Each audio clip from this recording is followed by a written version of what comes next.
باللہ من الشیطان الرجیم بسم اللہ الرحمن الرحیم اللہم صلی علی سیدنا محمد وعلی آل سیدنا محمد وبارک وسلم صلی علیہ۔ آقا صلی اللہ علیہ وسلم کی ذات مقدس سراپا رحمت ہے اور آپ کا جسم اطہر سراپا کمالات ہے۔ مکہ مکرمہ میں رسول اکرم صلی اللہ علیہ وسلم سے دشمنی کرنے والے چند قریش تھے، ان میں ابو جہل، ابو لہب، ولید بن مغیرہ، شیبہ، نضر بن حارث وغیرہ۔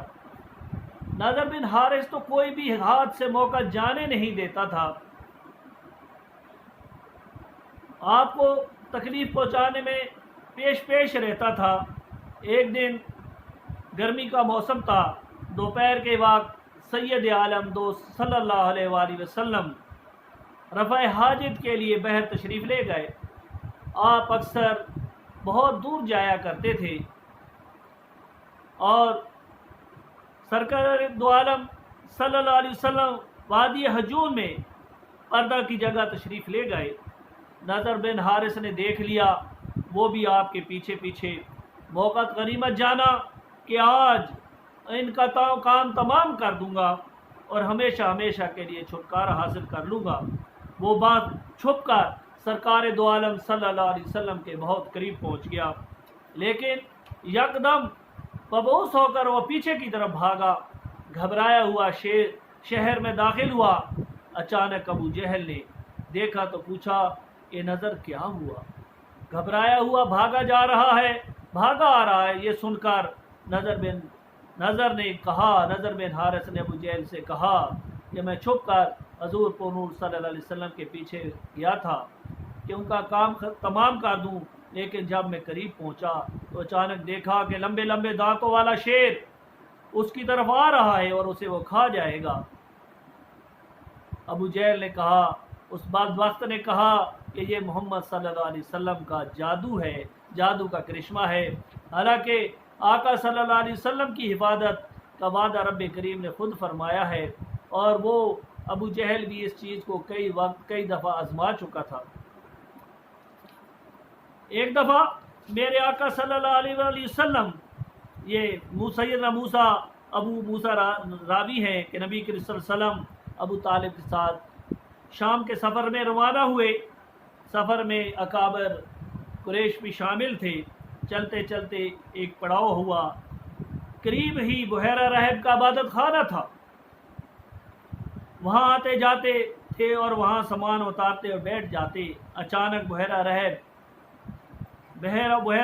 راہب جو ہے وہ کبھی بھی ان کے پاس نہیں آتا تھا، لیکن اس دن وہ نہ ان کی پرواہ کیا کرتا تھا۔ اچانک آج وہ آ گیا، وہ سب کو چھوڑ کر نبی کریم صلی اللہ علیہ وسلم کے پاس حاضر ہوا اور کہا، یہ ہیں سارے جہانوں کے سردار، یہ ہیں رب العالمین کے رسول، اور ان کو اللہ تعالیٰ سب جہانوں کے لیے رحمت بنا کر بھیجا ہے۔ یہ سن کر قریش کے شیوخ نے پوچھا، ہے بحیرہ تجھے کیسے معلوم ہوا؟ کہ اس نے کہا، تم گھاٹی پر چڑھ رہے تھے تو میں نے دیکھا کہ سارے درخت اور پتھر آپ کو سجدہ کر رہے ہیں، اور یہ دونوں چیزیں صرف نبیوں ہی کو سجدہ کرتی ہیں، اور ان کی ایک نشانی یہ ہے کہ آپ کے پشت مبارک پر مہر نبوت ہے۔ ایک روایت کے مطابق ہے کہ بحیرہ عرب نے رسول اللہ صلی اللہ علیہ وسلم کو غور سے دیکھا، کبھی مہر نبوت کو دیکھتا، کبھی آنکھ مبارکوں کو دیکھتا۔ اس بحیرہ نے سب کے لیے کھانا تیار کیا اور اس نے دعوت کی کہ سب چھوٹے بڑے آ جائیں۔ جب سب پہنچ گئے تو انہوں نے پوچھا کہ سب آ گئے ہیں؟ انہوں نے کہا کہ جو آ سکتے تھے آ گئے، صرف ایک چھوٹا بچہ ہے جسے ہم پیچھے بٹھا کے آئے ہیں۔ انہوں نے کہا اس کو بھی بلاؤ، اور ایک قریشی جو اکابر بڑا قریشی تھا وہ اٹھا، اس نے کہا کہ ہمیں شرم آنی چاہیے، ہمیں لات و عزیٰ کی قسم، ہمیں شرم آنی چاہیے کہ ہم عبداللہ کے بیٹے عبد المطلب کے پوتے کو وہاں پر چھوڑ کر آئے ہیں۔ جب رحمت عالم صلی اللہ علیہ وسلم کو اس نے گلے سے لگایا قریشی نے، اور جب سرکار تشریف لائے تو بحیرہ نے کہا کہ وہ دیکھو، منظر دیکھو کہ بادل سایہ کر رہے ہیں آپ پر، انہوں نے گھیرا ہوا ہے۔ جب سرکار دو عالم صلی اللہ علیہ وسلم تشریف لائے تو حضور صلی اللہ علیہ وسلم کی طرف بادل جھک گیا، बहरा ने देखा कि देख लो साया उधर झुक गया है। पूछा कि इसका वली कौन है? उन्होंने कहा कि अबू तालिब हैं। फिर उस कसम दे कहा कि आगे मुल्क शाम की तरफ न ले जाओ, क्योंकि वहाँ मुतासिब यहूदी मौजूद हैं, वो इसे पहचान लेंगे और हर किस्म की तकलीफ देंगे। साहब ने इस पर अबू तालिब मार कर वापस भेज दिया। बुहैरा रहब ने केक और जैतून का ज़्यादा राह सफ़र कर दिया।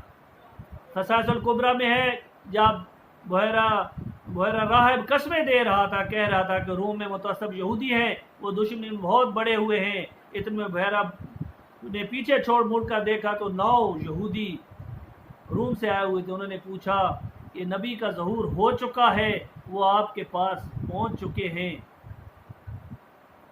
तो शैतान ने उन्हें खबर दे दी कि आका सल्लल्लाहु अलैहि वसल्लम यहाँ पर मौजूद हैं।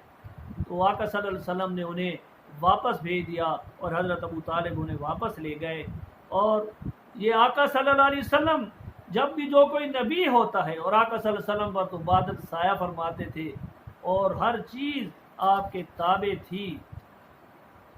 आका सल्लल्लाहु अलैहि वसल्लम की जिस्म इतना नफीस और लतीफ़ था। हज़रत अस्मा रज़ी अल्लाह ताला ने फरमाती है कि जब अल्लाह ताला ने सूरत लहब नाज़िल फरमाई, जिसमें अबू लहब की बीवी की मज़म्मत की गई थी, तो वो बर्छा लेकर गुस्सा में बिफरी हुई आई और शाह कुनैन सल्लल्लाहु अलैहि वसल्लम हरम पाक में तशरीफ़ फरमा थे। साथ ही हज़रत अबू बकर सिद्दीक़ रज़ी अल्लाह ताला अन्हु मौजूद थे। और तो आई और अबू बकर सिद्दीक़ ने अर्ज़ किया, या रसूल सल्लम, अबू लहब की बीवी गुस्से में आ रही है, ख़तरा महसूस हो रहा है। नबी रहमत आलम सल्लल्लाहु अलैहि वसल्लम ने फरमाया कि वो मुझे देख ही नहीं पाएगी। अबू बकर सिद्दीक़ रज़ी अल्लाह ताला से आके मुखातिब हुई कि तेरे आका कहाँ हैं जो मुझे बुरा कह रहे हैं? आका सल्लल्लाहु अलैहि वसल्लम, हज़रत अबू बकर सिद्दीक़ रज़ी अल्लाह ताला ने हैरान होकर देखा। आका सल्लल्लाहु अलैहि वसल्लम ने पूछा, इससे पूछ के हज़रत मोहम्मद सल्लल्लाहु अलैहि वसल्लम कहाँ है? तो उन्होंने कहा, हज़रत अबू बकर सिद्दीक़ रज़ी अल्लाह ताला ने कहा कि हज़ूर सल्लल्लाहु अलैहि वसल्लम कहाँ है? तो वो कहती है कि तू मुझसे ठट्ठा और मजाक करता है। वो बड़बड़ाती हुई वापस चली गई। आका सल्लल्लाहु अलैहि वसल्लम का जिस्म लतीफ़ इतना था कि उसकी नज़र उसे देख ही न सकी। हज़रत अब्दुल मालिक सफ़ी फरमाते हैं, एक शख्स सामान लेकर फ़रोख्त करने के लिए मक्का में आया और उसने अबू जहल के हाथ उसको फ़रोख्त कर दिया। और अबू जहल सामान तो ले गया लेकिन पैसे देने के लिए तैयार नहीं हुआ। वो मस्जिद में उधर आया, उसने अर्ज़ की कि ये मेरे सामान के पैसे नहीं दे रहे। तो आका, वो लोगों ने इशारा किया कि आका सल्लल्लाहु अलैहि वसल्लम की तरफ इशारा कर दिया कि उस शख्स के पास चले जाओ, वो आपको पैसे दिला देगा। और वो उन्होंने कह दिया कि क्योंकि हज़रत उनको पता था कि आका सल्लल्लाहु अलैहि वसल्लम और अबू जहल की दुश्मनी है और वो इससे बदला लेना चाहते हैं। तो हुज़ूर सल्लल्लाहु अलैहि वसल्लम उनके साथ तशरीफ़ ले गए और अबू जहल को कहा कि पैसे इसके क्यों नहीं देता? वो कहता है मैं अभी देता हूँ। लोगों ने पूछा कि तू तो अभी पैसे नहीं दे रहा था और अचानक तूने ये फैसला कर लिया है। उसने कहा कि मैंने देखा कि आपके साथ वो एक बहुत बड़ा बैल है और उसके बड़े बड़े दांत है, और अगर मैंने पैसे न दिए तो वो फ़ौरन मुझे हड़प कर जाएगा। तो आका सल्लल्लाहु अलैहि वसल्लम और उन्होंने वो पैसे दे दिए और आका सल्लल्लाहु अलैहि वसल्लम के जिस्म अतहर की हिफाजत रब करीम ने अपने खुद ही रब करीम खुद ही फरमाते थे। अल्लाह ताला आका सल्लल्लाहु अलैहि वसल्लम पर बार बार दुरूद पाक पढ़ने की तौफीक अता फरमाए। वाखिर दवाना अल्हम्दुलिल्लाहि रब्बिल आलमीन।